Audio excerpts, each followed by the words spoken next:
There's so much going on in the world today. We got lots to talk about.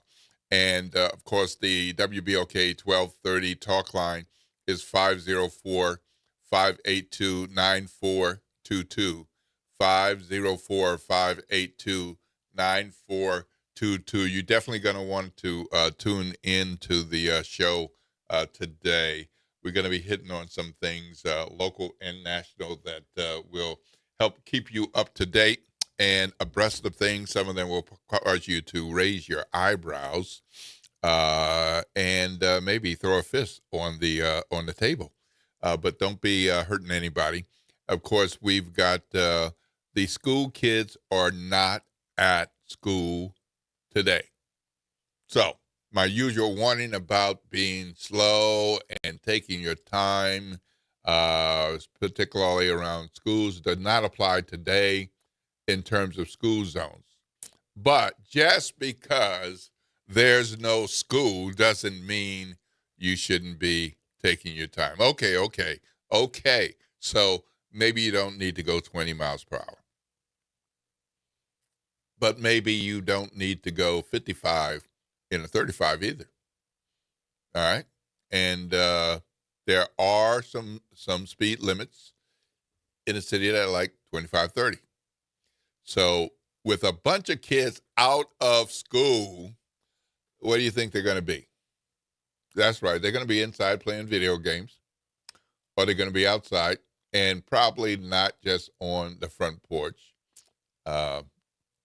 They'll probably be in the streets, probably be at the playground, romping and running. And so we need to be careful with watching our young ones and watching other folks, because it's only a couple of days before Christmas. Today is Monday, December 22nd, and Christmas is on Thursday. And some of y'all like to shop for your Christmas dinner on Christmas Eve afternoon, and maybe go to the convenience store on Christmas morning. But there's a bunch of other people who've been meaning to get to it since after Thanksgiving. But today is their day, today, maybe tomorrow. And so they're going to be out there. And so don't get upset because somebody's taking your parking spot. It's not your parking spot. It's not your parking spot. It just happened to me yesterday. A couple of people pulled in the slots that I was eyeing. And you know what? Let it go, because I didn't pay for that spot. No quarters, no debit cards or credit card payments. And they can just pull in, and turns out I got a better spot anyway. Somebody was pulling out just on time. So I was glad for that. Hey, look, I got to give a shout out to the Girl Trek group who pulled me out of bed 7-something in the morning on Saturday. Met them over at City Park. It wasn't a big crew, but man, I thought I was going to join them and get 15, 20-minute walk in. They said, now we're going to go this way. And now we're going to go this way. More than 3 miles later, an hour later, I was like, whoop, because I haven't been exercising. Haven't been doing that walk. And so I thank them for the motivation, something they do every Saturday morning. And so shout out to that Girl Trek group, City Park Girl Trek group, Saturday mornings. And I know that Girl Trek groups and other groups all over the city and all over the region. So shout out to those of you who are doing your walking before Christmas. I'm sure I'm going to need to do some walking on Christmas Day after loading up a little bit. Maybe I can push back so I don't have to walk as much. No, I need to walk. All right. So look, we're going to have some conversation, because here's what happened on Friday. Friday afternoon at 4:30 p.m., the qualifying period for the February 7th special election closed. So Wednesday, Thursday, and Friday, candidates who wanted to become official candidates, not just talking and texting and saying, I'm thinking about running. The folks who say, I'm in, filed and qualified on Wednesday, Thursday, and Friday. And so now that field is determined, but for any challenges that might come about in the next day or so. Going to be a quick turnaround. But we're going to take a look at that field, which includes some familiar names and not just, quote unquote, political dynasty or political family names, some familiar names otherwise as well. People who have run for office before and won, people who have run for office before and lost, and people who are running because they think they're the best candidate for this particular position. And of course, we're talking about the state Senate seat vacated by State Senator Joe Bowie, who is now Southern University of New Orleans Chancellor Joe Bowie. And we're talking about State Rep Jason Hughes, who on January 12th will become City Council member Jason Hughes, representing District E. And of course, we're talking about State Rep Matt Willard, who will be on City Council as the at-large and one of two at-large members. And so that means those seats need to be filled. So that's what folks were considering.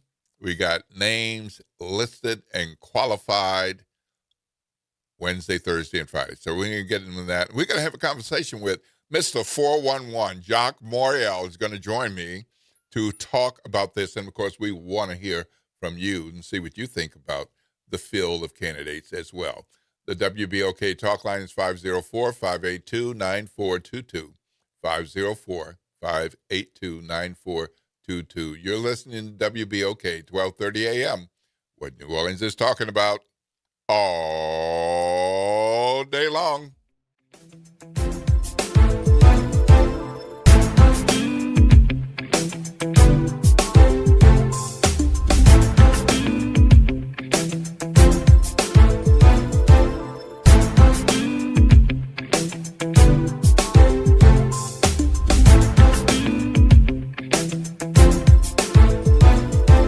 This is your news update for WBOK from WDSU.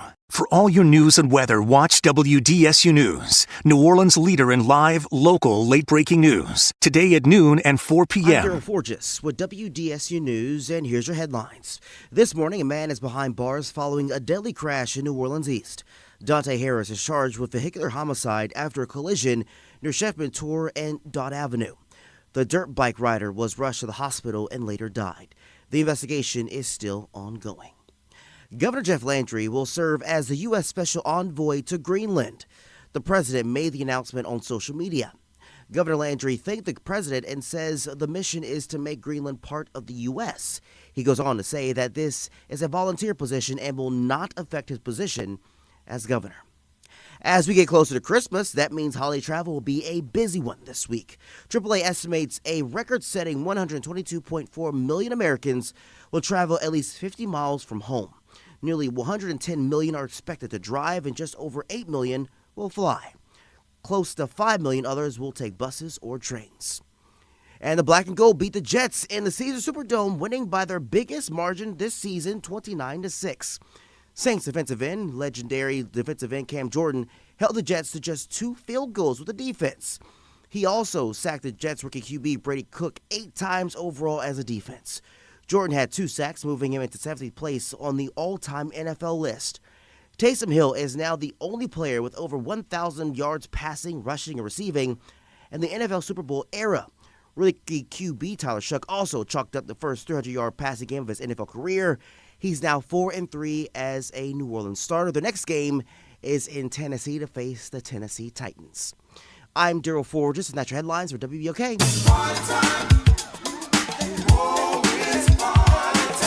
That's right. It's party time each and every Sunday night at 7 p.m. on WBOK. It's the Throwback Throwdown with DJ Wick as he brings you the best in old school from the 70s, 80s, 90s, and the early 2Ks. Plus, the party goes to another level at 9 p.m. with the Throwback Throwdown Party Mix to round out the night. It's the Throwback Throwdown Sunday nights at 7 p.m. on WBOK and on the World Wide Web at WBOK1230.com. This is Justin, General Manager at WBOK. I want to take a second to thank everyone out there from supporting us all year, and I want to wish you and yours a happy holiday. Good morning, wake up. The Good Morning Show. Good morning. On WBOK.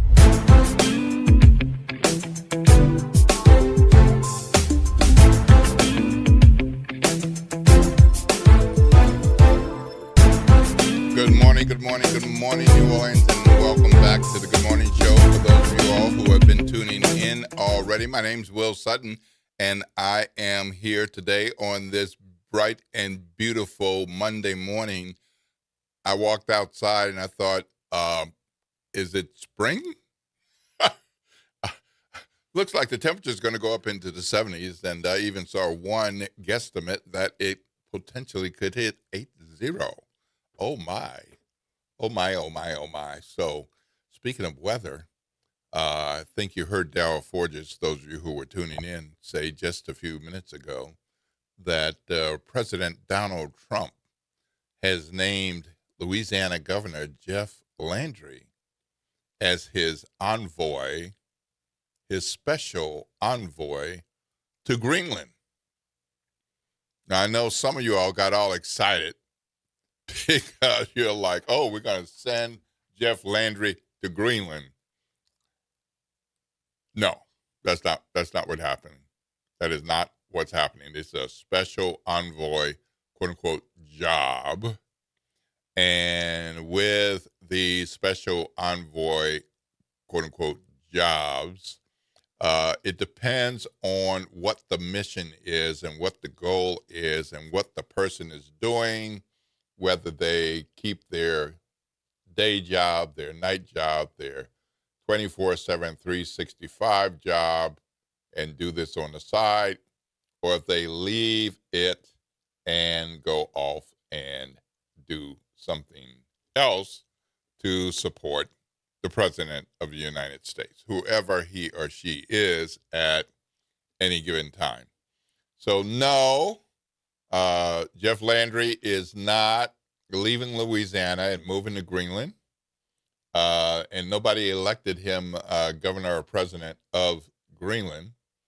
But the president likes his man in Louisiana, and he's called on him to help with the effort to make Greenland a part of the United States. This has come up before. The president is not giving up on this. The president has talked about this for years, talked about it during the campaign, talked about it early in his administration, and some things have not gone the way that he wanted. And so he, in his view, he's bringing in some more firepower. So he wants Jeff Landry to play point on that. So Landry's response in a social media response was, quote, "It's an honor to serve you in this volunteer position to make Greenland a part of the U.S., close quote. I've never been to Greenland. Really have no desire to go to Greenland. But I can't imagine Greenland becoming a part of the United States. And the only reason for that pursuit, that interest, would be military and for mineral resources. Those of you who may not be familiar with Greenland, it is the world's largest island, and it is mostly a chunk of darn ice. It's largely ice, which is fascinating because there's a whole history with Iceland versus Greenland. Iceland actually isn't as much ice. Greenland is as much ice. And Greenland is like 19 to 20 times the size of Louisiana, but far less populated. And the president has been interested in Greenland for national security purposes, in defending the United States and the quote unquote safety, security, and survival of our allies. That's what he wrote. Congratulations, Jeff. So Jeff Landry said, yes, you're my man. What you need, boss. I am going to give it my all, except for what I have to give my all for in Louisiana. And, I mean, it's going to be fascinating to see how he juggles this. Greenland is the largest non-continent island in the world. It's a territory of Denmark. And, you know, it's only got 56,000 people. So I really don't think Jeff Landry's interested in overseeing, ruling, governing 56,000 folks when he's got a smaller landmass with lots more people to check in on with Louisiana. So congratulations to Special Envoy Jeff Landry. And we'll be watching to see what that means for Louisiana. If he is successful in his mission, that would be huge to make someplace like Greenland a part of the United States. That might be the stated goal, but what they probably are looking at is how to seize some control over spaces, land, and air for military purposes and for resources. Business development, let's call it. Business development.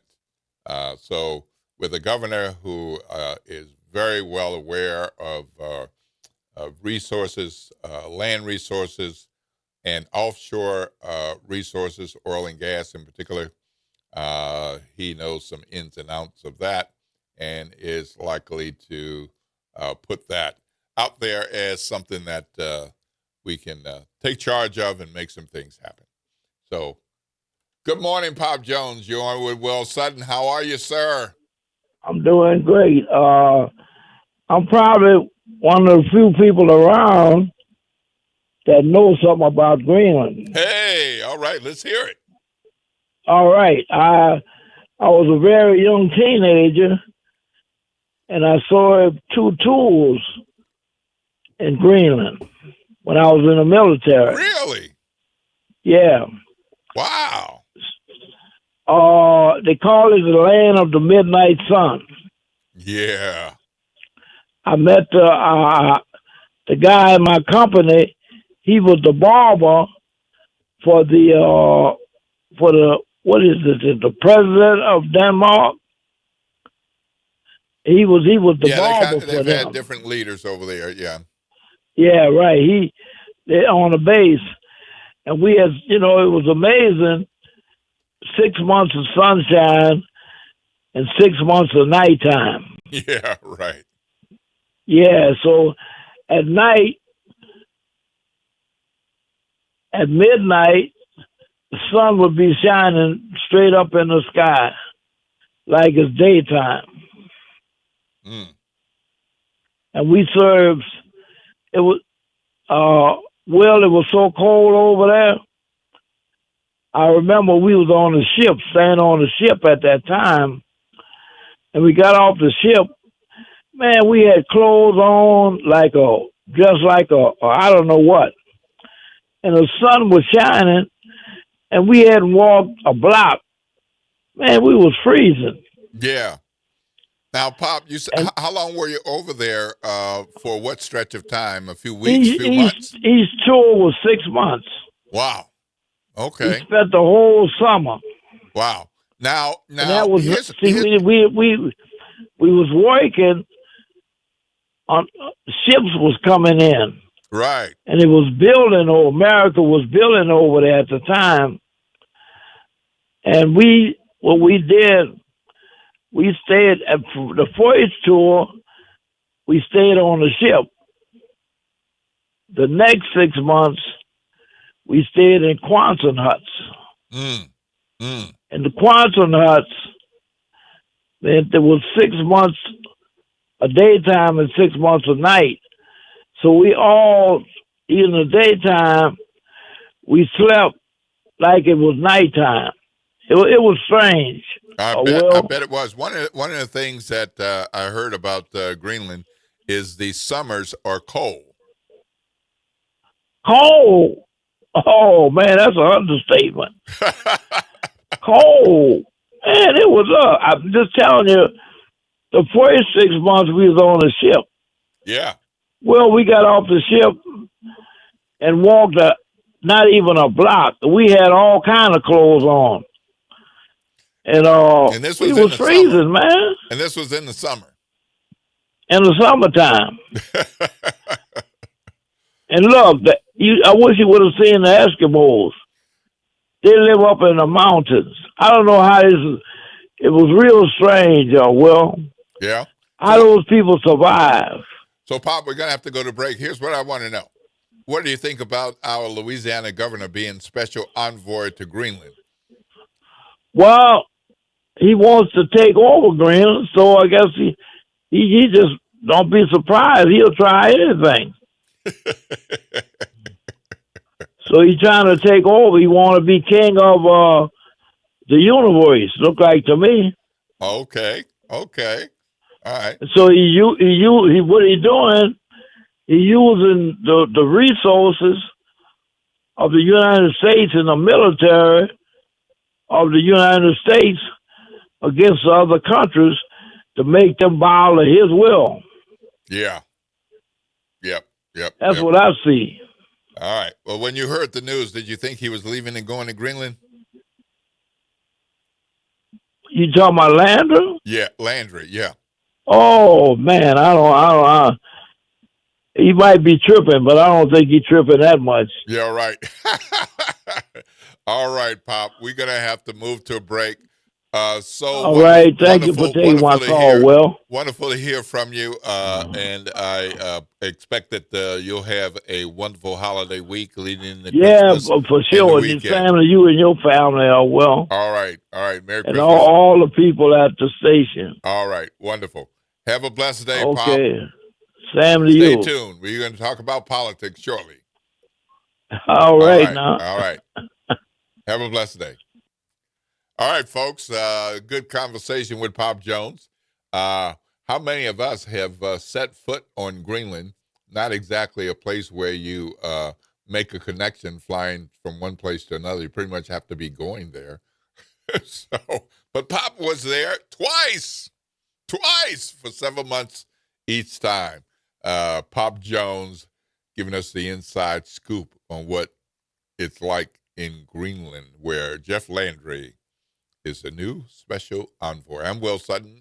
This is WBOK. It's wonderful that you're hearing my voice. Thank you for allowing my voice to touch your eardrums. And thank you for listening to Pop Jones as well. But we'd love to hear from you. This is WBOK 1230 AM. The talk line is 504-582-9422. 504-582-9422. When we come back after the break, we'll be talking some politics, and maybe we'll talk a little sports too. So I'll be looking to engage with some of you. So go ahead and get in the line. Call 504-582-9422. This is WBOK 1230 AM. What New Orleans is talking about all day long.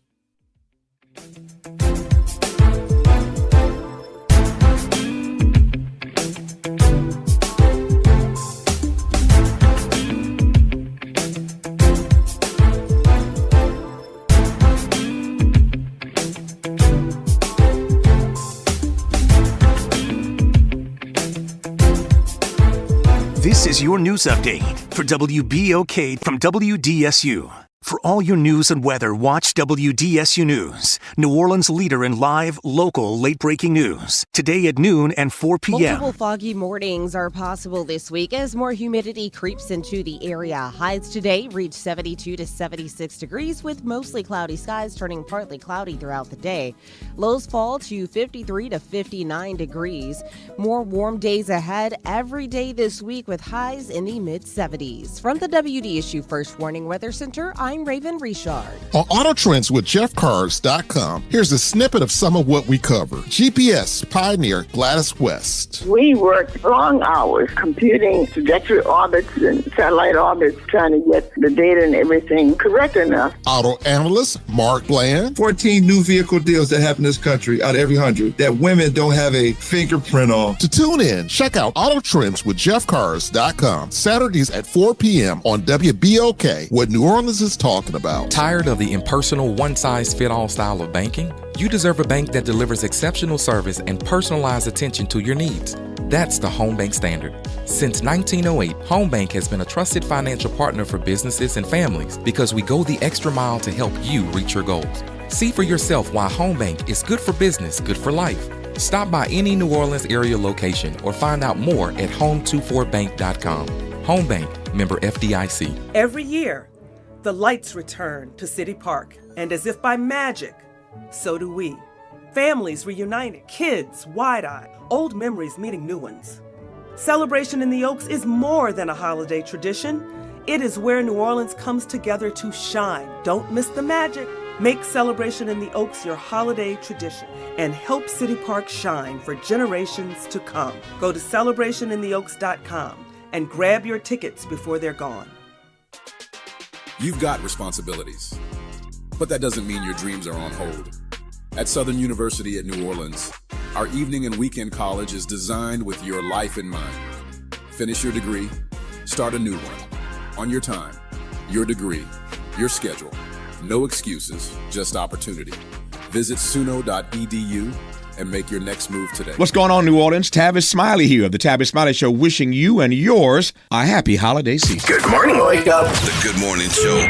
Good morning. On WBOK.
Good morning, and welcome back to the Good Morning Show. I am Will Sutton. It is 7:34 a.m. If you've needed to be someplace at 7:30, you are late.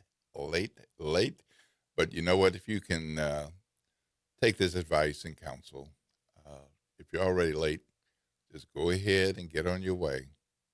No need to speed up. causing an accident that hurts you or somebody else, or you and somebody else, best to make sure that you get there when you do get there. Take your time. Don't let that stress get to you. And on the way, just make up a good story. All right? Just have a good story, whatever that story is. Man, I was sleeping so well, I turned over, hit the snooze button 5 times, and boss, that's why I'm just getting here. But I'm going to make up for it. I'm going to make up for it. So, whatever story you come up with. All right? So, look, last week, Wednesday, Thursday, and Friday, we had people who were thinking about running for office for one of the seats that are open for the February 7th special primary election. And so that fill is set, but for challenges at this point. And so these are the seats that have been represented by State Senator Joe Bui, State Rep Jason Hughes, and State Rep Matthew Willard. Of course, Joe Bui is now the chancellor at Southern University, New Orleans. Matt Willard is heading into City Hall for his City Council at-large seat, and Jason Hughes is heading to City Hall for his City Council District E seat. So, yes, it seemed like we were just voting in October and November, and here it is December. Well, we're not voting yet, but we've got politics has started, and as we go into the new year, you might have voter fatigue now, but you might have more voter fatigue moving into the new year because we've got some really important elections, and you need to pay attention to it. So for the Joe Bui seat, and that district covers much of Gentilly, New Orleans East, riverfront neighborhoods from the Marigny to Holy Cross neighborhood in the Lower Ninth. And a lot of people forget that that district includes St. Bernard Parish. So there's a bit of a diverse district with those parts of the city and on into St. Bernard Parish. So that race, as of Friday at 4:30, includes former criminal district court clerk and former state representative Arthur Morrell, father of city council member J.P. Morrell, and also includes former New Orleans city council member and former state senator John Johnson. And it also includes a guy named Sidney Bartholomew. Might sound familiar. Son of New Orleans' second black mayor. He's a builder, and he is not the mayor. He is Sidney Bartholomew the second, not Junior, the second. Sidney Bartholomew the second. If you see him, it sure looks like his daddy. And there's one other, a couple of other candidates. So one is Chad Luga. I'm not sure if I'm saying his name right. I'm going to have to find out. L-A-U-G-A, Luga. He's a St. Bernard resident, and he wants the seat. And we have Attorney Ken Barnes, who's been moving about, been seeing Ken out there, making his desires known before qualifying. So those are the people who want to follow Joe Bui into the state Senate. So that's going to be a really interesting race, and I'd love to know what you all who are in that district think about your field of candidates. Were you expecting somebody else? Do you like the field? Have you narrowed it down already to one or two people? You want to see what people have to say. So let me know what you're thinking about that. Now, in the District 100 race, the state representative race for District 100, so that's the Jason Hughes district. We've got a few candidates, and they include Kenya Rounds, Attorney Kenya Rounds, includes Attorney Dana Henry. It includes business owner and entrepreneur Patricia Boyd Robertson, and healthcare worker Candace Taylor, and also includes political consultant Aisha Kelly, and education leader, education advocate, education worker Eric Jones. You might recall that name. He's been out there. He ran for school board not long ago and lost to Gabriel Brio after some indications that he had not earned a doctorate and a number of other things related to that. So that will be an interesting race with that particular field of candidates. And then, of course, we have the Matt Willard seat. That is District 97. District 97. And that district includes Gentilly and Pontchartrain Park, parts of Bayou St. John, Lakefront, and Mid-City.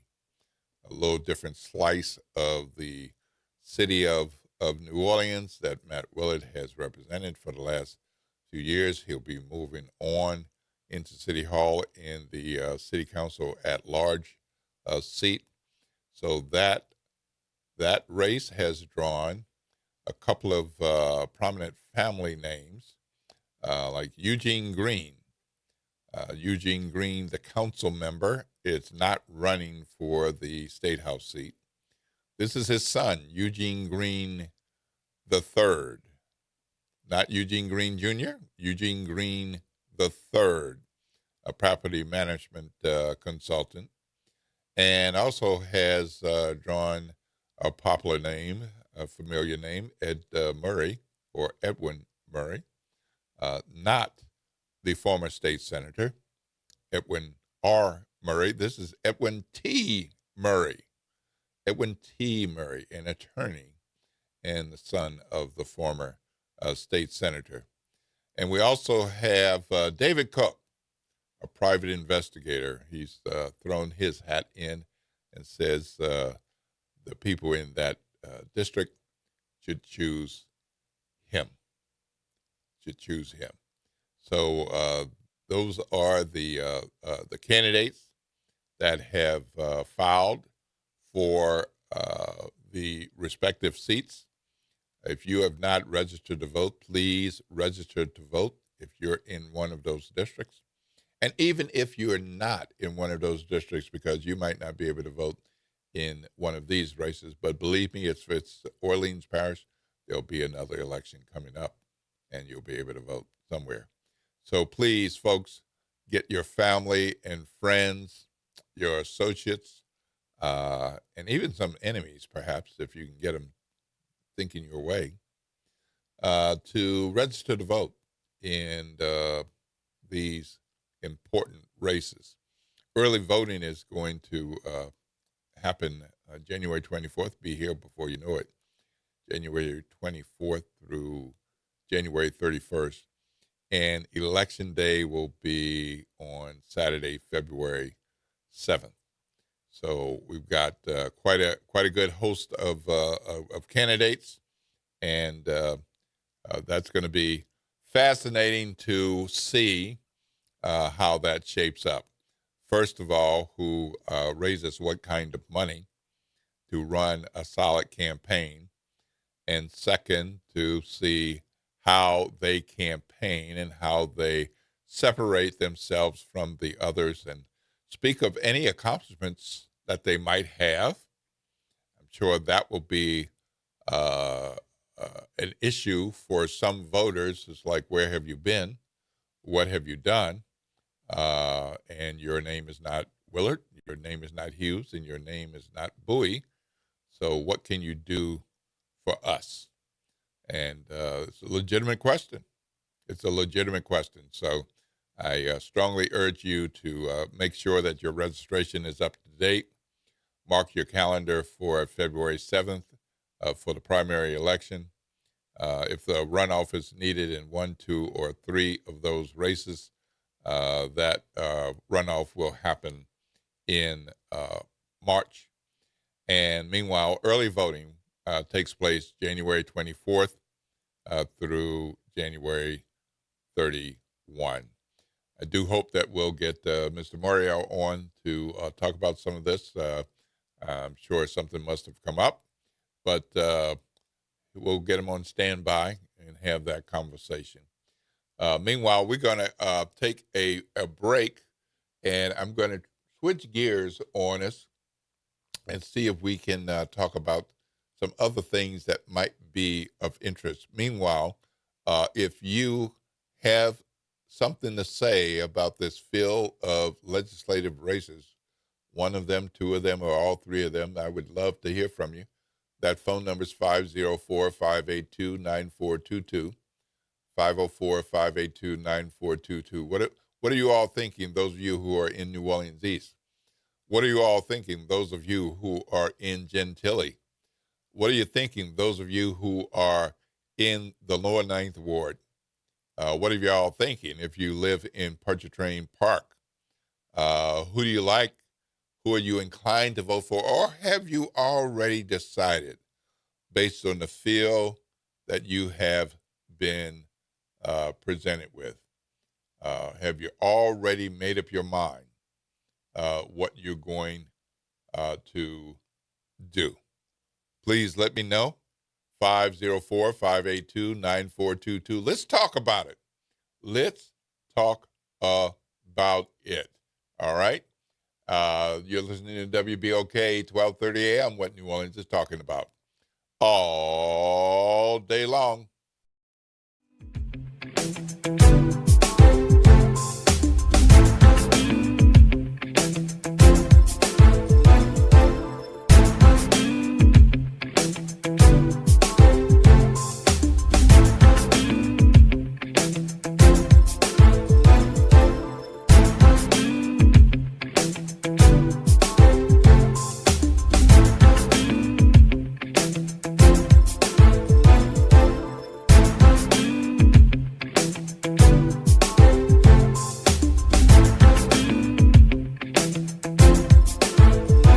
This is the Bloomberg Black Business Beat, brought to you by FidelityWealthManagement.com. Earn Your Leisure is a financial literacy platform that wants more people from more backgrounds to learn how to invest. They host events throughout the year, including their annual Invest Fest. Speaking to Bloomberg, Earn Your Leisure co-founder Rashad Bilal says one space he's trying to get more people interested in is investing in Africa. The continent has immense resources. Obviously, everybody knows that. The youngest population. So I think that there's a lot of enthusiasm right now about Africa. There's a lot of success stories that's happening in Africa right now. So I think that that's something that our audience has been very enthusiastic about. Earn Your Leisure co-founder Rashad Bilal. Bloomberg recently hosted the Africa Business Summit in Johannesburg to discuss some of the top issues and opportunities in the continent. I'm Bloomberg's Justin Milliner on the Black Business Beat.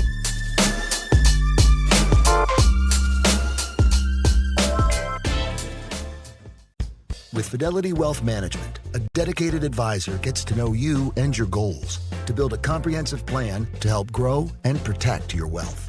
Backed by a team of specialists, they'll analyze all your accounts, even the ones they don't manage, to keep an eye on taxes and provide proactive portfolio insights that can help you unlock your wealth's full potential. Learn more at fidelity.com/wealth. Investment minimums apply. Fidelity Brokerage Services, LLC. Member NYSE SIPC. On the golf tee, it's Skechers World Champions Cup. Watch it live December 4th and 5th on ESPN and ESPN Plus, 12 to 4 p.m. It's PGA Champions Tour golfers from all over the world.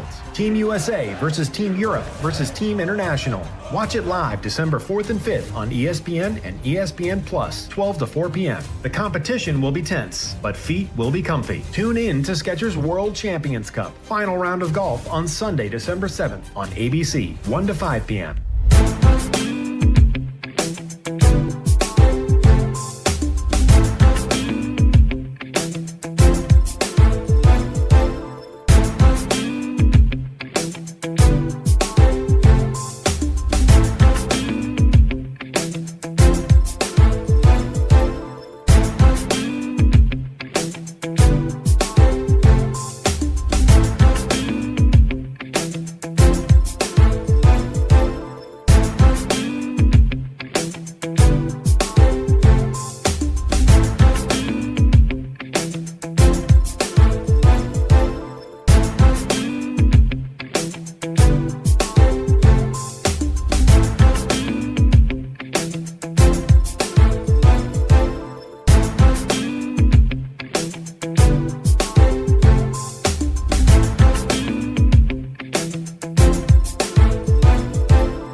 Good morning, New Orleans, and welcome back to the Good Morning Show. For those of you all who have been with us since 7 or a bit after, or even the last 10 or 15 minutes, and we appreciate your lending your ears and your brain to be with us this morning on the Good Morning Show.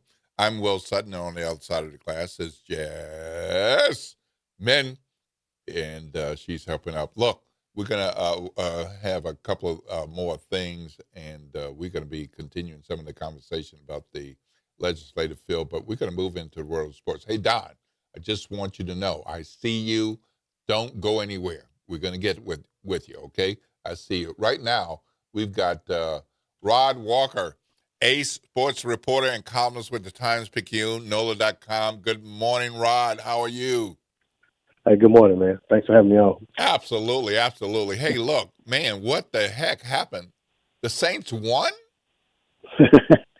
Yeah, they took care of business, man. The Jets were a team that, they've been kind of struggling this year, and so the Saints were actually favored to win that game, and they took care of business. I mean, they won in convincing fashion, 29-6, and just really playing well now. Their third win in a row, and one of the columns I wrote last week is that this team has a chance to, finish the season on a 5-game winning streak. They played at the Tennessee Titans next weekend. That's a winnable game. The Titans struggled this year. And then they played Atlanta Falcons, and that's a rivalry, and the Falcons beat the Saints the first time. But, that's a winnable game as well. And they have to go to Atlanta. But, I mean, credit to Kellen Moore for turning things around this season. This team was 1-8 at one point, and now they've kind of figured things out. Tyler Shough obviously found his groove as well, and they're playing really well now. Defense is playing well, so a lot of things have come together for this team. So, can you pick one star of the game? It seemed like there were several people who kind of made this happen, but what do you think? Yeah, picking one would be hard because you look at the post game. Kellen Moore always gives out a game ball to the people who play well. Yesterday, he gave out 13 game balls, so that just tells you there's a lot of different people that play well. I think I'd probably start with Tyler Shough just because he threw for 300 yards. Yeah. Didn't have a whole lot of his weapons. I mean, he had a lot of guys out. Alvin Kamara was out. Devin Neal was out. Devon Bailey was out. And the offensive line is, a lot of players that are just kind of filling in. So I think I would probably start with him. But, of course, you got to mention Taysom Hill, who threw a touchdown pass yesterday and became the first player in the Super Bowl era to rush, pass, and have 1,000 receiving yards, which is really incredible for a football player to be that versatile. So you had to throw him in there, throw Olave in there, throw Cam Jordan in there. Just a lot of really good, just a really good all-around effort. Throw Charlie Smith in there. He tied a record for making 5 field goals in a game. That's a franchise record. So it was really like probably their most complete game of the season as far as just them putting it all together, offense, defense, and special teams. So again, credit to Kellen Moore though for keeping this ship afloat, because a lot of teams that start off bad, like the Saints did, just kind of fall apart and can't get it back together. But this team, he was able to keep them focused and keep them locked in, and they just never quit on this season. So I think he deserves a lot of credit for that. Well, it seems like what you just described is what the Jets have been looking like. They just can't seem to get it together. And one of the things about the Jets, I mean, they never solved their quarterback issues, and in the NFL, if you don't have a quarterback, you're not going to win games. And the Saints, fortunately, were able to solve theirs. When Kellen Moore decided to go to Tyler Shuck, things kind of started coming together for this team, and the defense, I mean, it kind of came together at the same time, but everything just kind of fell in place for them. And you kind of wonder, like, if the Saints had gone to Tyler Shuck earlier in the season, would this team be fighting for a playoff spot, or maybe Tyler Shuck just wasn't quite ready then, and maybe Kellen Moore just picked the exact right time for him to develop, because they didn't want to just throw him into the fire. So I think the timing was pretty good. I do kind of wonder if he had done it maybe a game or two earlier, maybe, this team could be, maybe up to 6 or 7 wins now instead of 5. But they've already surpassed what Vegas said they would win. Vegas had the over-under at 4.5 wins when the season started, and the Saints are at 5. So they, some people probably lost some money on that, because a lot of people didn't see this team, winning 4 games, and they were able to do it.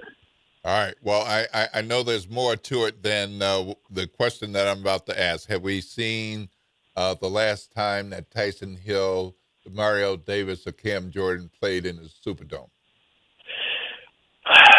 I would say Taysom, just kind of his reaction yesterday, I just kind of feel like this team might, move on from him, or he might retire. I don't know. But I know there was a lot of stuff yesterday, like Kellen Moore was trying to make sure that Taysom got his chance to shine like one last time. And so I'd be a little surprised if he's back. I think DeMario, I probably would lean towards him being back. Okay. And with Cam, that's a tricky one for me, because part of me just thinks that he's going to just shut it down. I mean, I just think that, he might just be ready to shut it down, but then he's still playing, he's still being productive. So he might, those NFL guys, man, they're really competitive, and they just, they always say, okay, one more. So, and the fact that this team is doing well now, I think they may see some potential and say, you know what, maybe we can make a playoff run next year. So I could see Cam, coming back and trying to get one more shot at it. But if you asked me that 4 weeks ago and this team was struggling, I'd have said, yeah, Cam's going to shut it down. He knows this team isn't really I got you. Even close to being a Super Bowl team, so he probably shut it down. But now I think people see a light at the end of the tunnel and may decide, you know what, I think this team has a shot. All right. Well, one more thing, and we got to go to break, and I know you got to take care of some business. Is it true that Lane Kiffin just earned a hefty paycheck from LSU because his old team won? Ole Miss? Yeah, well, my understanding is the way that, he had incentives at his contract that Ole Miss, obviously, like every playoff win, we pay you X amount. And I think part of the agreement was Ole Miss obviously wouldn't go pay a guy who wasn't coaching them. So I think LSU decided to take that on just to kind of, just make it worth Lane deciding to leave and come to LSU. And so, yeah, they'll pay some money for that. And if Ole Miss can beat Georgia in the Sugar Bowl, LSU will be paying some more money. So basically, Lane got a really sweet deal. I just said that. Yeah, I one number I heard was $250,000. But even if it's $100,000, that's woo. Yeah, heck of a that's payday. A lot of money. That's a lot of money to pay somebody else. So yeah, that's right. Absolutely. All right, Rod. Thank you so much. I know you got a busy day ahead of you. Thank you for calling in. You have a blessed day, sir. All right. Thanks, Will. All right. Look, we're going to break, and Don, you're right up after the break, and we'll be getting to Jacques Morial as well, weighing in on that legislative slate of candidates It's 7:59 a.m. This is WBOK 12:30 a.m. What New Orleans is talking about all day long.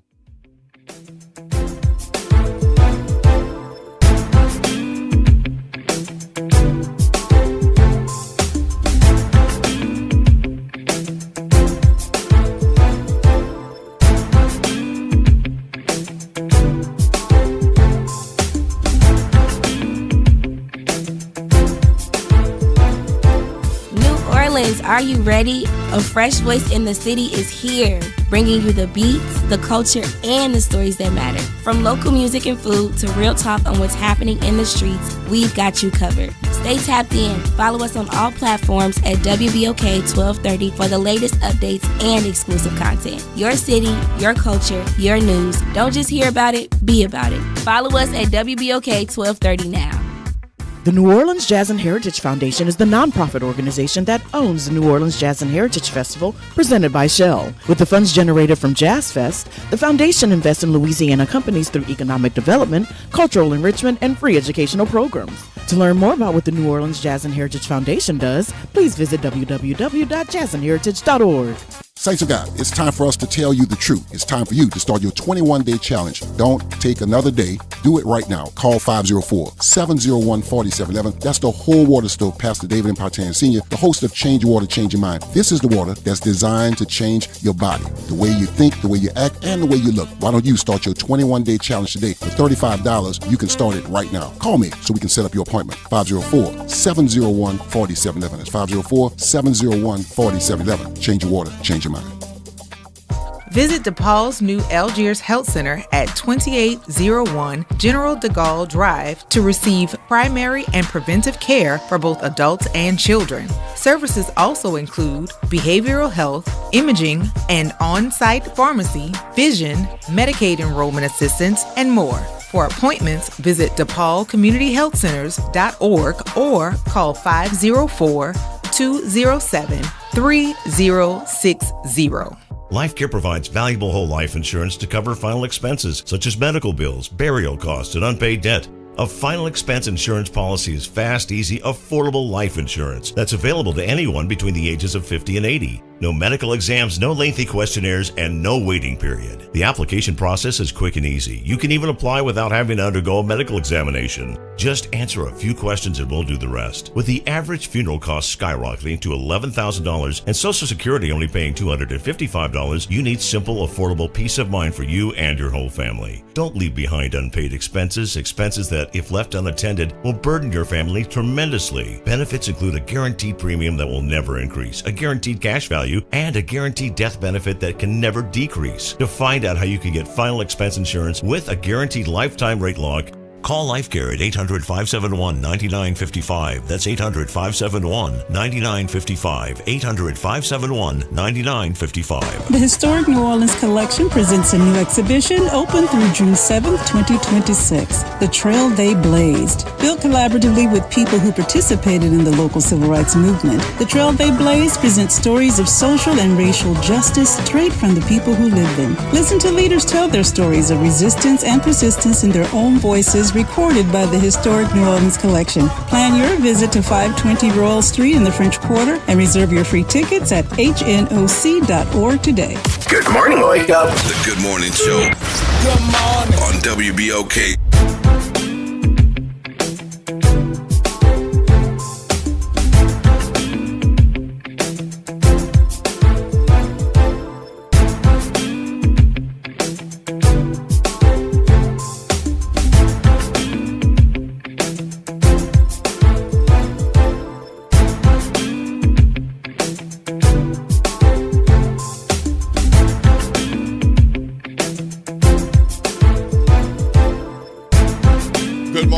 Good morning, and welcome back to the Good Morning Show right here at WBOK 1230 a.m. The talk line is 504-582-9422. I'm Will Sutton. You're hearing my voice. Let's hear somebody else's voice. And yes, we will be getting to Jacques Morial in a little bit. Right now, let's talk with Don. Don, you're on the line with Will Sutton. How are you, sir? Very good morning to you, Will Sutton. How you doing? Fabulous. How are you? All right, great. And happy holidays to you. Happy holidays, Merry Christmas. community, and family. All right. And I wanted to, you're talking about sports briefly, quickly. I want to send best prayers to the Coach Summerall family. You know, he coached with a heavy heart. His father passed, they said, during the game last Thursday. Yeah, right before the game. Yeah, one of his biggest supporters. And so that was the show must go on. You know what I'm saying? He could have very easily, having a new coaching position at the University of Florida, deferred. Right. And so, that's the commitment he has, and we should always be committed to people like that. And that brings me to my reason for calling. It says all politics are local. Yes, sir. So you focus on the local politics, even with this great distraction we have always, everything national news, even local news is always predicated to the federal national leaders and not so much local unless it's some type of scandal. And one other saying they have, it says that I can't draw, but I can trace my off. Now, you know that word trace. I got you. To trace something. I got you. To trace, in order to trace, you could trace your heritage, your ancestry. You can trace, there's many definitions of the word trace, T-R-A-C-E. And when you talk about the local races for the state positions, first of all, hats off to all of those who qualified and applied. I agree. But I want to know from you, Will Sutton, tracing is a different thing. You're in the writing business, plagiarism. How do we protect intellectual property rights, being the New Orleans is one of the most creative cities in the world with its artistry. And this other thing, you have the three positions that came open on the state legislative end were the people who held those public seats, public trusts, moved to different positions. All right, 2 city councils, one is a chancellor of a university. Yep. But what is there for the people who are running? Is it a norm, or would it be out of bounds to say what would be some of the continuity of the peaceful transfer? These are peaceful transfers of power. Would it be out of line or out of bounds to have some type of continuity? Let's say Senator Willard, State Rep Willard, or State Rep Hughes, or State Rep Dr. Bowie put a lot of years of legwork into this particular legislation that they was working on. Yeah. But it didn't quite cross the finish line. Right. It may need some. Is it beyond the camaraderie or the appropriateness to have the new or the other who are running or who will win the position to have a continuity to some very important legislation that's beneficial to the public? That they would carry the torch or light their torch for that legislation. Is that norm, or is that, I'm going to do it my way, everything is what I vision? Or is there any type of continuity and a peaceful transfer of power and ideas? Well, my thinking on that is that that's a part of what the voters have to consider. Asking those very questions that you're asking, Don, of the different candidates. And, to put it relatively simply, which of the things that the person that you would like to succeed do you want to continue, and which would you change? I mean, Joe Bowie has created a tremendous education record. So for whoever who might succeed him, what is that going to look like? So, and the same with what Matt Willard and Jason Hughes have done in the state legislature. One of the things that is true, whether it's a state representative seat or a state senator seat, when you get elected to one of those seats, it's your first time. So it's not like you've done the job before. So you get in, and if you have the fortune of having the voters elect you and maybe reelect you, then you gain some experience over that time. But anyone going into a seat like that, it's their first time. But we look at other things that they have done, other things that they have contributed, whether they have contributed, and ask very directly, what are you going to do about this bill that has been introduced 10 times and have made no progress, not even getting out of committee? What can you do that's different from what the person who will be your predecessor? What's most important? How are you going to prioritize things in the next legislative session? That's my thinking. And Don, let's get some thinking from Mr. 411. I've got him on the line, Jacques Morial. Absolutely. Great morning. Thank you. Thank you. All right. Let's talk about that in the coming days, because I think that's an excellent point. Good morning, Jacques Morial. Good morning, sir. How are you? Are you there?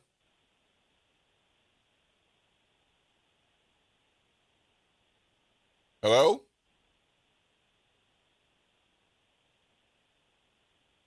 Can you hear me?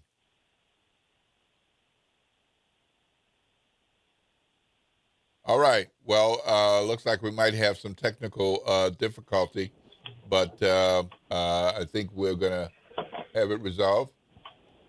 Good morning. Good morning, Brother Will. Hey, Brother Doc. How are you, sir? Good morning, WBOK family. All right. Hope everybody's Sorry for doing the well. technical difficulty, but we got you now. So I laid out a short time ago the people who are in the 3 legislative races. And as somebody who's been involved in a number of different campaigns, but also a historian and a political observer, some of these names you've known for decades. And some of these names, maybe some other people might have known before, but they maybe have forgotten them because they haven't been in the spotlight recently. And then some of them are relatively new names. And I want to get your take on the field generally, and then maybe if you have enough time, we can talk about some of the particular special election races. Well, thank you, Will. These special legislative elections to fill these vacancies are known in parliamentary systems as snap elections. They are unscheduled until a vacancy occurs. They happen fairly quickly with a really short lead time, which tends to favor candidates with established name recognition of fundraising capability.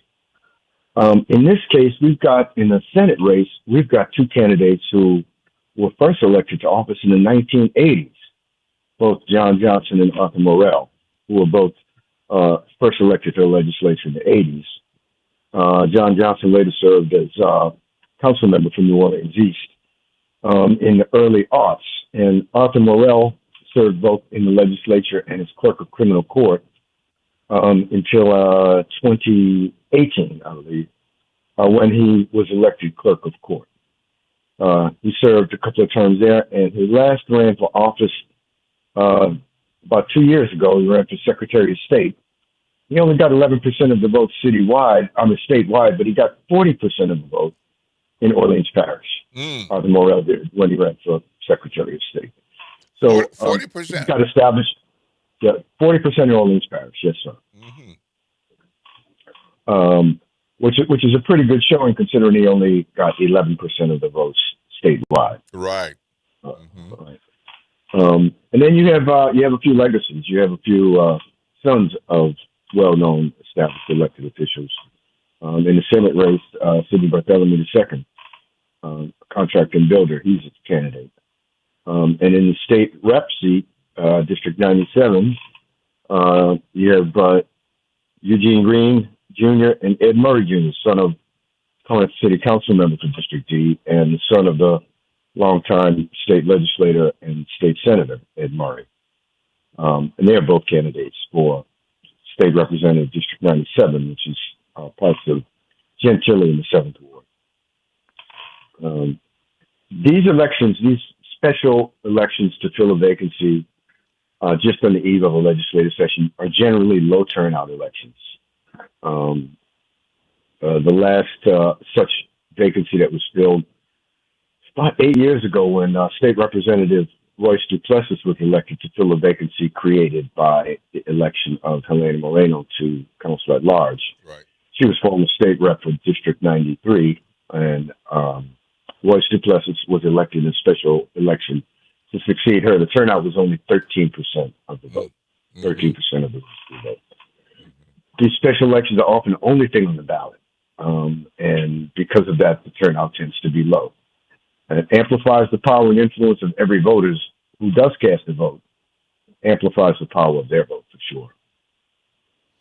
So what's your take on these legacy family names? What kind of role is that going to play in these elections where you have a Morrell, where you have a Bartholomew, where you have a Green, where you have a Murray? Not to diminish other folks, but these are names that people recognize in these parts. What role do you think that name brand recognition will play? I'm not sure, but it's going to be interesting. We've never had quite an election like this, where legacies of well-known, well-established elected officials are running for a seat that their father may have held, and running in a special election where all of the focus is on this particular race. So it remains to be seen. I don't necessarily envy these young men who are expected to live up to the standards and expectations that people had about their fathers. So it's a particular challenge for them. They've got to distinguish themselves and establish their own record of service, achievement, and understanding of the issues that their voters are going to face. So it's going to be interesting to see how it turns out. Like I said, name recognition in a quick election, certainly favors candidates who do have name recognition. But I think the voters are going to say, well, young man, your father was a legislator that we relied on. What have you done? What will you do? And why should I vote for you? And what about the idea of having people who have had some previous elected position experience, whether it's criminal district court or state representative or council member or state senator or, whatever type of role, versus having somebody who have done whatever they've done, whatever their accomplishments are, but they have that family name, that connection. And so at some point, it's their first time in elected office. How much of a impact do you think that will weigh with voters in these three districts?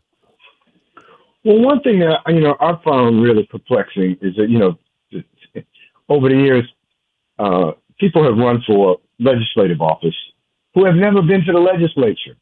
Yeah. Who have never seen how it operates. And only recently, have we gone to gavel internet coverage of the legislature. So, I would ask these candidates, how often have you been to the legislature? What issues have you worked on up there? Have you ever put in a green card or a red card for a good bill or against a bad bill? The challenge that these candidates are going to face is that within days of the runoff election date, the legislative session begins. There's no learning curve. There's no time for them to become acquainted with the issues. Right. Which is why, one of the most important questions I think voters are going to be looking for answers to is, what have you done? Do you have any experience lobbying or supporting issues in the legislature? Have you spent any time there? Are you familiar with not only the members of the legislature, but all of the other stakeholders who influence legislation and policy and ultimately the lives of people who live in New Orleans? And in this particular case, the people who live in the 7th Ward in Gentilly. Pontchartrain Park. And, these are our people, and we want them to be well served. So I hope that they really put these candidates to the test, and that this election is not just a beauty contest, a name recognition contest. Tell us what you're about, tell us what you've done, and tell us what you're going to do. So with candidates such as former state senator, former city council member John Johnson, who has been in some legal trouble in the past, and then more recently, Eric Jones ran for school board, and then his candidacy got derailed with information that he hasn't earned a doctorate and more. With candidates like that, do you think that they have a real shot, that voters are forgiving enough that they can set that aside and decide whether they're the right people, or is that going to damage them? Well, I think that, in those two cases, they're going to have some questions that voters are going to expect answers to. Whether they can provide some satisfactory responses to that is the big question. One thing is for sure that Arthur Morell, Ed Murray, and John Johnson were effective members of the legislature. Mm-hmm. When they served, we had a much more active and united delegation, not only from Orleans Parish, but from Metro New Orleans. Mm-hmm. And they all worked well together, though, there are political rivalries all the time. But all three of those legislators who served together in the legislature for many years, served, with honor and distinction. So I think in the case of the two candidates you mentioned, they're going to have to, balance that with the questions that voters may have. A lot of that stuff that comes up at the end of election campaigns is often left, kind of factually unresolved. Closing days of a campaign, some candidates will say anything. And candidates will often say anything in response to charges and accusations, but the determination of the voters about who to get elected doesn't necessarily determine the facts in dispute in cases like that. Mm-hmm. Mm-hmm. And so what about some of the other candidates? Maybe the profile isn't as high, but some of them have run for office before or been active to some degree, maybe not with citywide brand name like Attorney Kenya Rounds or Dana Henry, attorney. Business person Patricia Boyd Robinson is not her first time running. I don't know if political consultant Aisha Kelly has run before. I know she was involved with the Hughes successful Hughes campaign, and then you got a guy like Chad Luga, I believe the last name is. He's from St. Bernard, and people sometimes forget that St. Bernard is a part of that Joe Bowie Senate district. What about that St. Bernard impact and some of the chances for candidates that don't have the political name brand? Well, Chad Luga from St. Bernard Parish, don't count him short. He's a long-term official of the International Brotherhood of Electrical Workers. He's active in organized labor. He's run for state rep before. I think 6 years ago. Wasn't that around 2010 or 11 or something? I think he last ran more recently than that. Oh, more recently. Okay. He's run for state rep and he's run a strong race. Chad Luga is the sort of candidate who 20 years ago likely could have been elected in St. Bernard Parish. Pro-labor, pro-union, moderate Democrat. But the way the winds have changed over the last few years, not a lot of Republicans down in St. Bernard Parish have voted for pro-labor candidates. Right. But I wouldn't count him out because he's an experienced campaigner, and he has been active in organized labor for years. So organized labor might support him actively. Out in New Orleans East, I expected more candidates in that race. Not often that you have vacancies without an incumbent. in legislative races because the term limit is 12 years. So I expected to see more candidates in all of these races, but I think the amount of time available between now and Election Day is a big challenge. So those candidates with established names, people who have run before, like Dana Henry, Tony Rounds, these people, start out with a measurable edge. And the amount of time and the challenge of raising money in this environment, I think, discouraged some people who might have been interested in running. Right.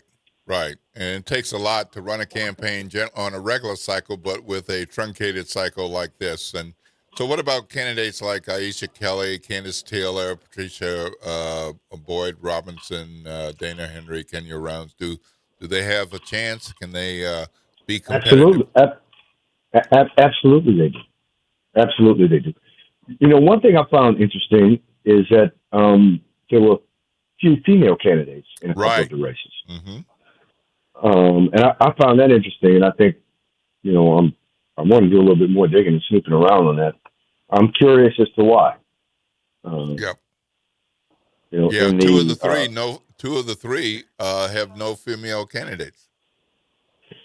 But look, Will, whoever's elected, they got big shoes to fill. We were fortunate and blessed to have Joe Bowie serve us in the state Senate. Mm-hmm. And a lot of people don't remember because, Dr. Bowie doesn't age. He was in retirement when he was first elected to the Senate. Right. He came out of retirement to serve us and to hold the state accountable on this education experiment with the charter schools. So those are big shoes to fill. Jason Hughes, a taskmaster, man, somebody who followed through, well prepared. Those are big shoes to fill. Matt Willard, on finance and appropriations issues, those are big shoes to fill. They were effective, responsive legislators. That's why they got elected to the city council. Right. But now we've got to cover in Baton Rouge, and I'm concerned that it's a big brain drain to lose these three legislators at this particular time. Absolutely. I think there are a number of us with that concern, not to diminish what anybody else might be able to bring, but we're going to need to hear more than I want the office. But look, Will, look at it the other way, though. We have two members of the city council who are seasoned, experienced legislators. Yep. Jason Hughes and Matt Willard, who both have earned a reputation for being hard workers, for being well prepared, and for being objective oriented. Let's get the job done. Right. All right. And they were seasoned in the state legislature during some really difficult times. Let's find the next class. Let's find the next two legislators who are going to, earn their way and learn the ropes of legislative give and take. Yeah. And prepare themselves to go on and serve us in a higher office. These are big shoes to fill, and because it's a snap, quickie election, you're going to look up right after the first of the year, it's going to be, early voting is going to be bearing down on you. Right. So I encourage the voters to pay close attention, and over this holiday, when you're spending time with your friends and your family, your coworkers, your neighbors, the people you love and care about and trust the most, talk about this race and what you expect in your next state representative or state senator. Absolutely. If you live in the downtown part of town. Absolutely. Even the football games going to have a break, going to have commercials. Everybody's going to have to take a break and go to the little boys, little girls' room. You're going to have time to talk about this, and it's worth coloring up something on your phone and saying what you know about somebody and what you want to know about somebody else. So now's a good time. The election will be here before we know it. Christmas is Thursday, then New Year's Eve, New Year's Day, Kwanzaa, and then, of course, Carnival. And so it's going to be here in no time with early voting starting on January 24th. Thank you so much, Mr. 411, Jacques Morial. Appreciate your time, and we will stay in touch. Thank you, big brother Will. We will stay in touch and watch this as it develops. You have a blessed day. Safe and happy holidays to everyone. Thank you. All right. Bye. All right, folks. Great conversation with Jacques Morial. I'm Will Sutton. On the other side of the glass is Jasmine. And the talk line is open. You've been hearing our voices and we'd love to hear yours. 504-582-9422. 504-582-9422. What do you think about the people who are lined up to follow State Representative Jason Hughes, State Representative Matt Willard, and State Senator Joe Bowie? Do you like the feel? Were you hoping for somebody else? Have you already decided about who you like? There's certain things you want to know. Let us be part of your sounding board and your information gathering effort as you consider the candidates. And I got a question for you, totally unrelated to this. And if anybody has a thought, I would like to hear from you. There is a property in New Orleans that has 18,000 square feet. 18,000 square feet. 4,300 square feet of the 18,000 is available for sale. 4,300 square feet. And it's way up high in the sky. It's a penthouse. How much would you pay for that? How much would you pay for it? Let's say you could afford it. Would you pay what for that kind of view? Luxury condominium? Luxury at the foot of Canal Street. How much would you pay? I'd be curious to see what you think. I'm going to tell you about it after the break. This is WBOK, 1230 a.m., what New Orleans is talking about all day long.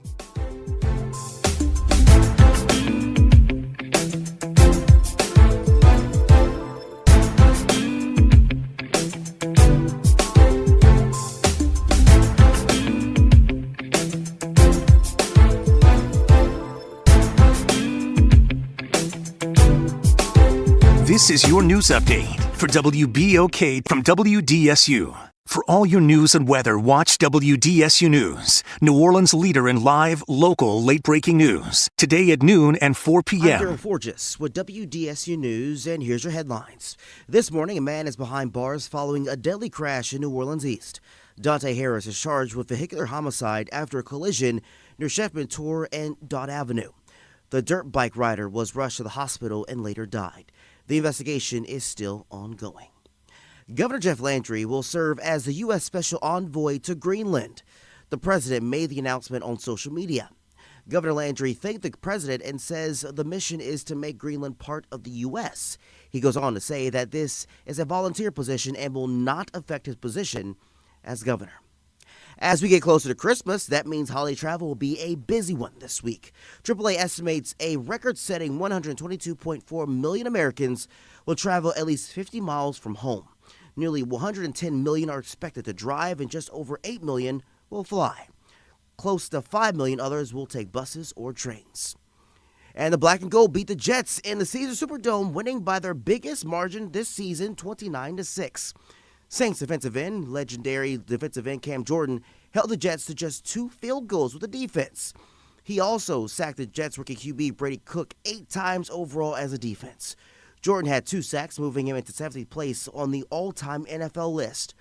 Taysom Hill is now the only player with over 1,000 yards passing, rushing, and receiving in the NFL Super Bowl era.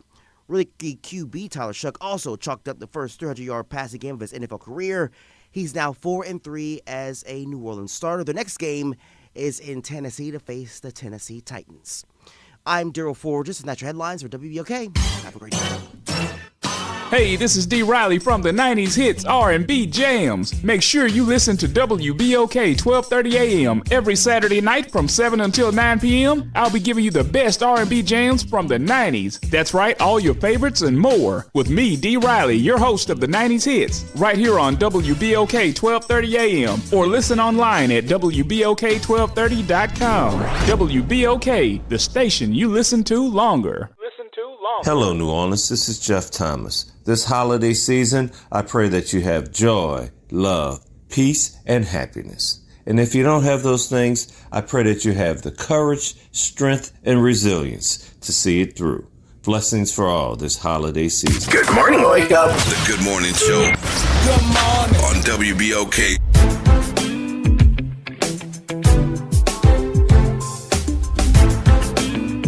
Good morning, good morning, good morning, good morning, New Orleans, and welcome back to the Good Morning Show. To those of you all who have been with us for the last hour and a half or even the last 10 minutes. What a fabulous conversation with Mr. 411, Jacques Morial, about the legislative lineup of candidates, people seeking to succeed State Representative Jason Hughes, State Representative Matt Willard, and State Senator Joe Boyd. We've got a field of candidates for each of those races with a very short timetable for choosing their successors, and that includes a February 7th special election day. If a runoff is needed, that would happen in March, and the early voting period would start on January 24th and continue to through January 31st. So if you're not registered to vote, you live in one of those districts, go ahead and get yourself registered so you can play a role, have a say in who should represent you in the state legislature, because it's critically important. As you know, we have supermajority Republican majorities in the House and the Senate, and it's not as likely right now that Democrats can get anything of any major significance through, but the state legislators do have a voice, and they're able to work with some of their colleague Democrats, Louisiana Black Caucus colleagues, and with folks on the other side of the aisle, as they say, to get some other things done. So who we put in these offices, who we put in these roles is really important. And as you heard Jacques Morial say, it's likely that there will be a low voter turnout, which means your vote have an impact, a greater impact than at other times. You know, there is a special place to reside on the market. It actually was on the market for a couple of years, and then it was taken off the market, and now it is back on the market. So this lovely place has a really amazing view. I have not been there, but I've seen the pictures. And it's a penthouse on the 30th floor of the Four Seasons Hotel and Private Residences, right at the foot of the Canal Street, 31st floor. The entire top floor penthouse is on the market for $23 million. $23 million. Now, it's owned by Boise Bollinger, multi-millionaire, friend of Jeff Landry, lots of business investments and all. And so this is one of those. He had been asking $19.5 million for his quote-unquote unit, one of two that is fully built out and decorated. Took it off the market, and now he's put it back on, and he wants $23 million. So the price has gone up. And why, you say? Because he thinks it's worth it. It is worth the price because it's a special place with a special location, special views, and it's a great deal. So if you had $23 million, is that something that you would consider? And would you consider it in that particular location? One of the reasons this is coming up is because there are more than 24 of the condos in that building, more than 25% of the total, remain unsold 4 years after the place opened.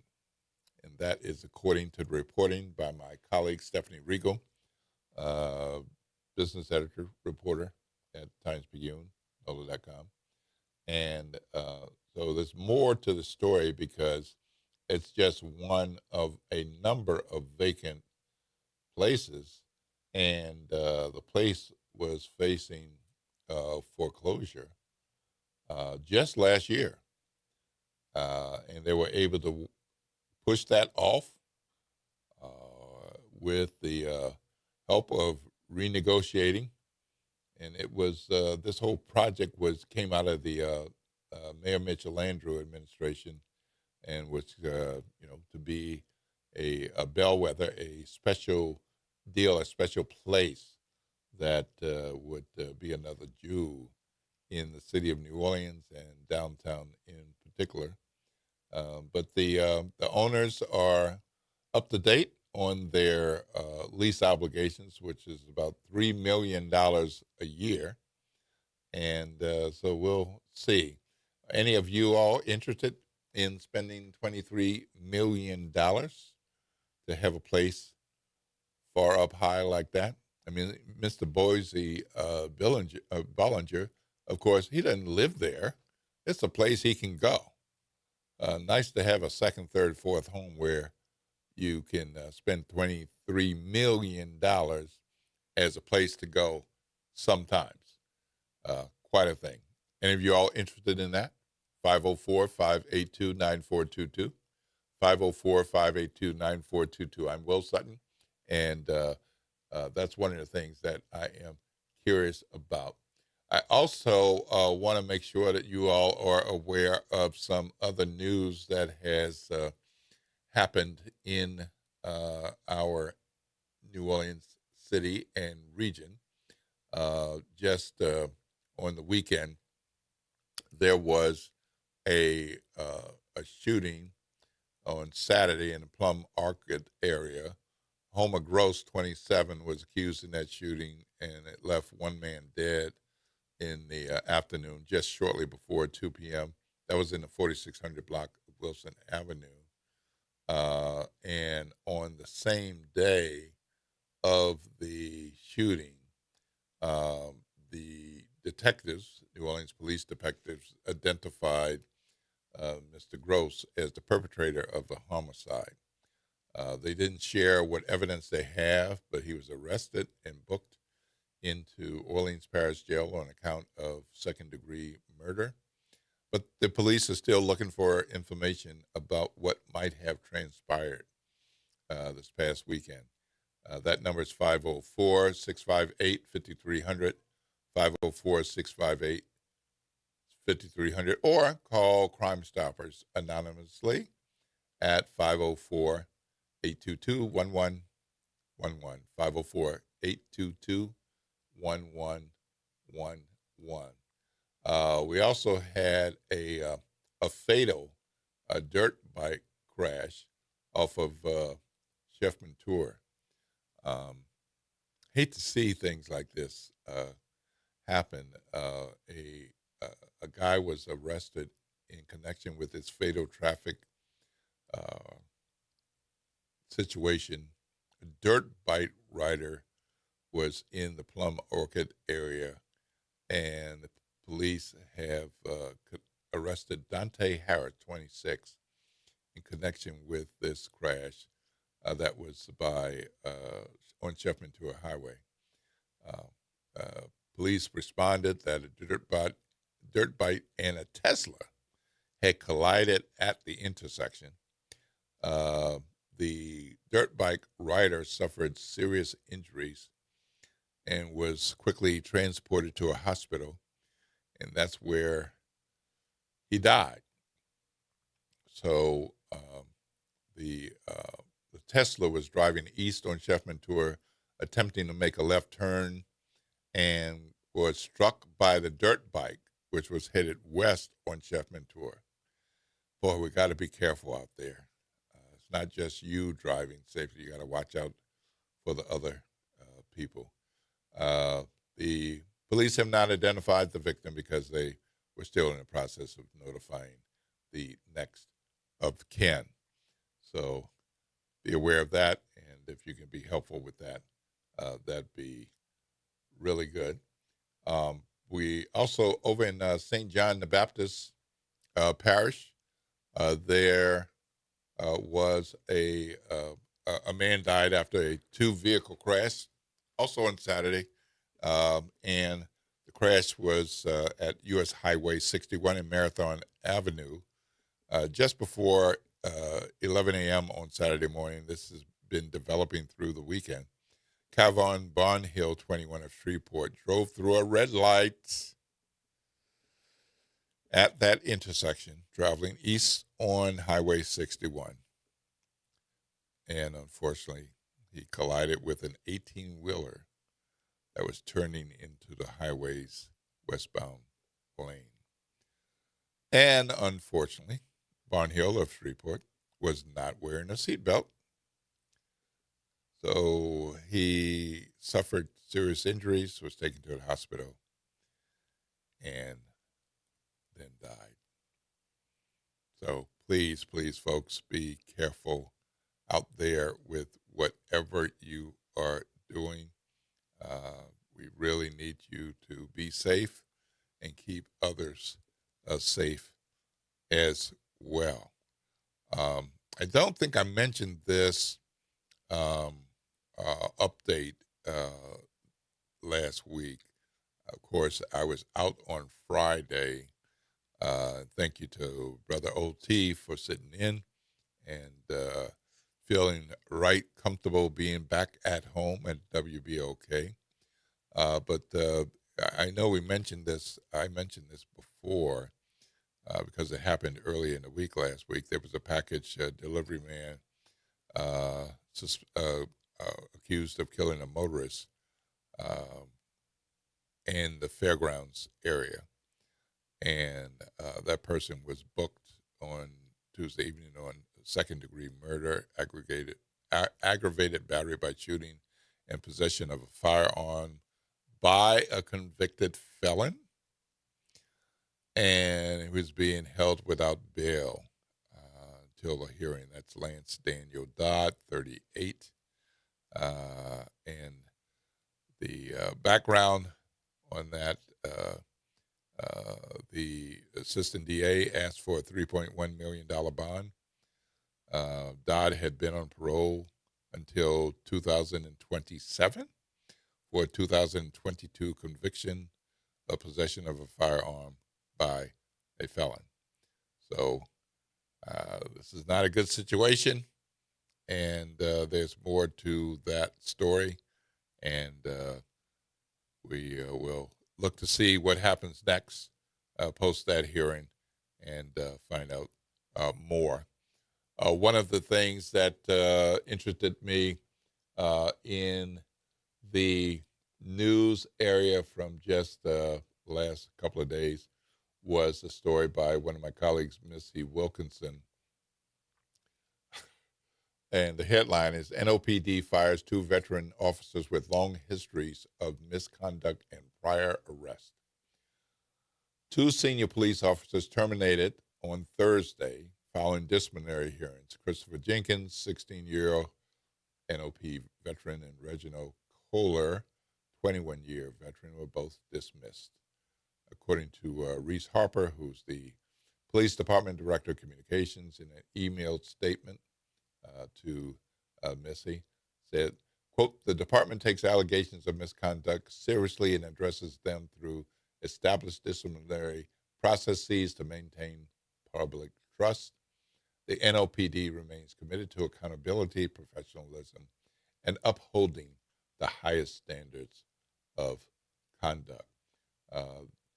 The department wouldn't furnish additional details about the termination, citing law and departmental policy, but of course, Missy, being the reporter that she is, looked into this and found out that Jennings had been booked in May of 2024 for theft and malfeasance tied to payroll fraud after being paid for Walmart details that he supposedly didn't work. And Kohler was arrested in April of 2022 for possession with intent to distribute crack cocaine and for illegally carrying a weapon while in possession of the drug. The Orleans Parish District Attorney's Office accepted Jennings' 13 charges following a screening review, 6 involving theft, 6 for first-degree injuring public record, and 1 for malfeasance, and refused them in March. And according to Missy's sources, this was referred to the U.S. Justice Department, and a formal federal referral was made back in March. That disciplinary history included suspensions for use of force in 2015, failure to report misconduct in 2016, elective duty in 2021, and he was subject of payroll investigations in 2023 and 2024. Not a great history. And Kohler was arrested after somebody told the Public Integrity Bureau that he had failed to surrender a Glock Model 17 that had been discarded by a subject during a chase. So in other words, somebody had the gun, he was pursuing the person, he retrieved the gun and didn't return it, supposedly saying something like he would keep it for his, quote unquote, his collection, unquote. So when the police and FBI searched his apartment in Little Woods, they found more than 100 firearms and ammunition, more than 100 in multiple safes, and a prescription bottle that supposedly contained crack cocaine, but there's no real evidence of that after further investigation. So we hate to see that. We know the large majority of our New Orleans police officers are good guys and gals, and we want to encourage them to follow department policy and the law. And sorry to hear about situations like this, but we want Chief Ann Kirkpatrick and her leadership team to do what's necessary.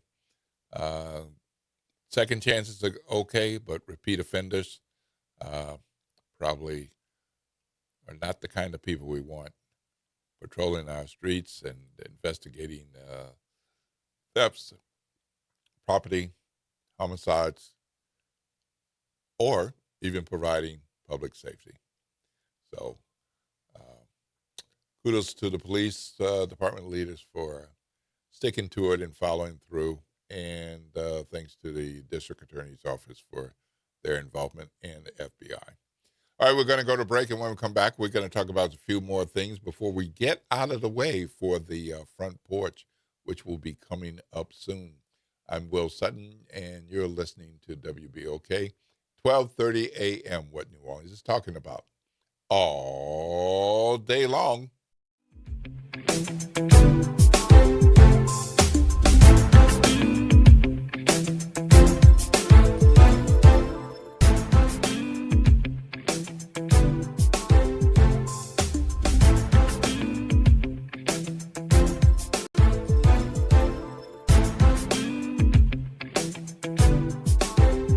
This is your news update for WBOK from WDSU. For all your news and weather, watch WDSU News, New Orleans' leader in live, local, late-breaking news. Today at noon and 4 p.m. Multiple foggy mornings are possible this week as more humidity creeps into the area. Highs today reach 72 to 76 degrees with mostly cloudy skies turning partly cloudy throughout the day. Lows fall to 53 to 59 degrees.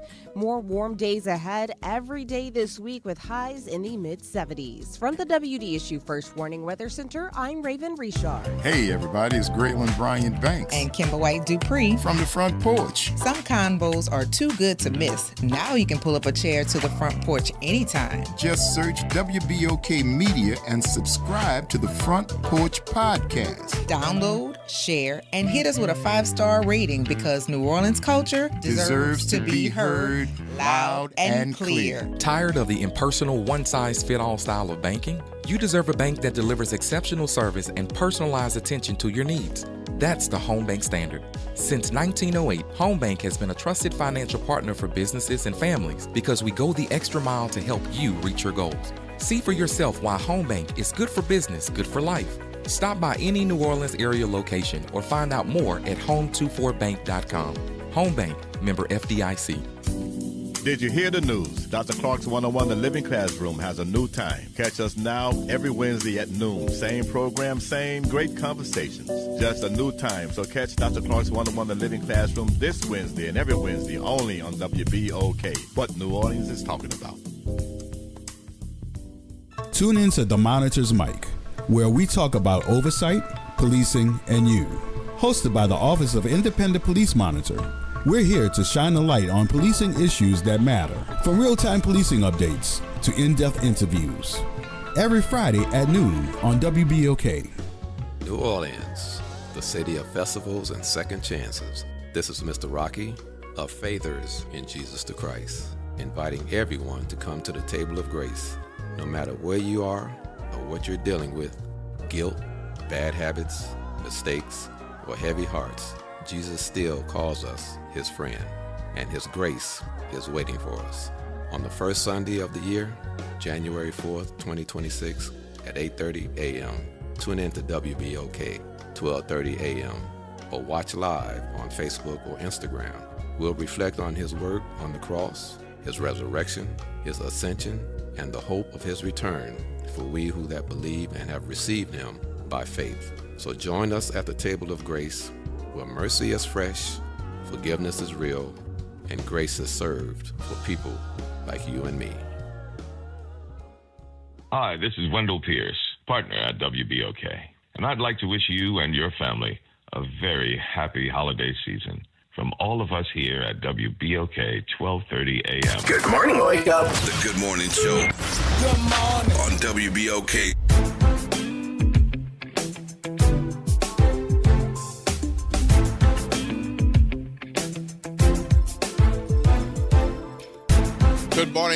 Good morning, New Orleans, and welcome back to the Good Morning Show. I'm Will Sutton, and I am not you, and I'd love to hear your voice before we get out of here. We've got a couple more minutes.